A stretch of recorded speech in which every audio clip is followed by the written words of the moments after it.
Let's get into a Lost 45. This Lost 45, well into the top 40, outsourcing Billboard's Hot 100 to date is March 23rd, 1963. And let me give you the top 5 hits from that week real quick. Walk Like a Man, one of my favorite songs by the Four Seasons. It's got that stellar drum roll that launches right into the record. Song takes off right off that launching pad. That drum roll, just a fabulous percussion. Walk Like a Man by the Four Seasons. That's a classic rock and roll song right there. It was #1 the previous week, down to #5. He's So Fine by the Chiffons at #4, up from #10. You're the Reason I'm Living by Bobby Darin at #3. That's a forgotten 45 right there. The only outlet where you'll hear that song is on XM's 50s on 5, XM Sirius 50s on 5, and that's at #3. The End of the World by Skeeter Davis at #2. Our Day Will Come by Ruby and the Romantics at #1. And let's go all the way down to a song that peaked at #20. Up from 22, Let's Turkey Trot by Little Eva Boyd. This record was, now the 45, when the 45 of this song was released, it was credited to Jerry Goffin and Carole King.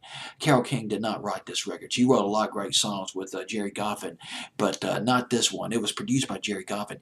Jerry Goffin wrote this song with a guy named Jack Keller. Jack Keller, well, I can't get into it big time, but Jack Keller was a prolific songwriter. He co-wrote with Howard Greenfield. He teamed up with the legendary Howard Greenfield. Howard Greenfield, who was Neil Sedaka's songwriting sidekick, and they wrote Breaking Up Is Hard to Do. That's Howard Greenfield and Neil Sedaka. Howard Greenfield and Jack Keller, among the songs they wrote, Everybody Is Somebody's Fool by Connie Francis, and 2 of those guys they wrote.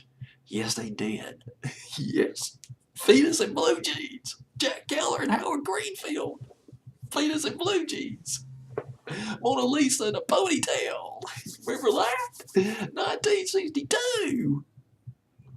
And nobody ever plays Fetus and Blue Jeans anymore. Won't hear it on the FM stations. That's a shame. You remember Fetus and Blue Jeans, don't you? Sure you do.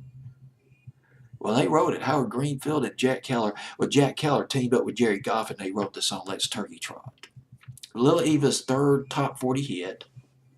One of her follow-ups to Locomotion, but you just seldom hear it anymore.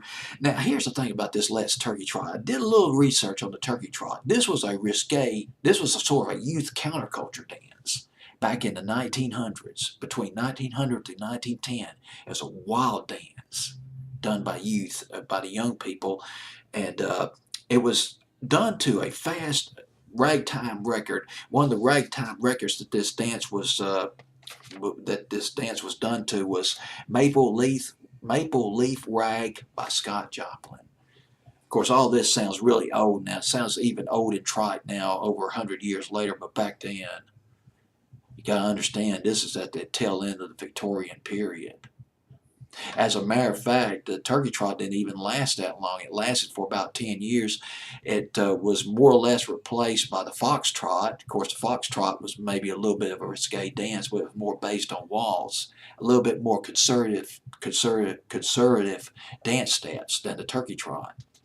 Well, anyway, this is Little Eva paying tribute to the dance, the Turkey Trot, the dance steps, the Turkey Trot.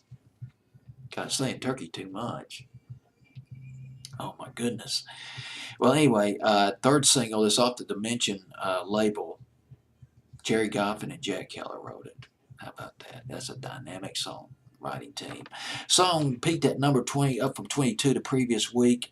It was on Billboard's Hot 100 for 10 weeks. So here we are, March 23rd, 1963. Little Eva peaking with Let's Turkey Trot at #20.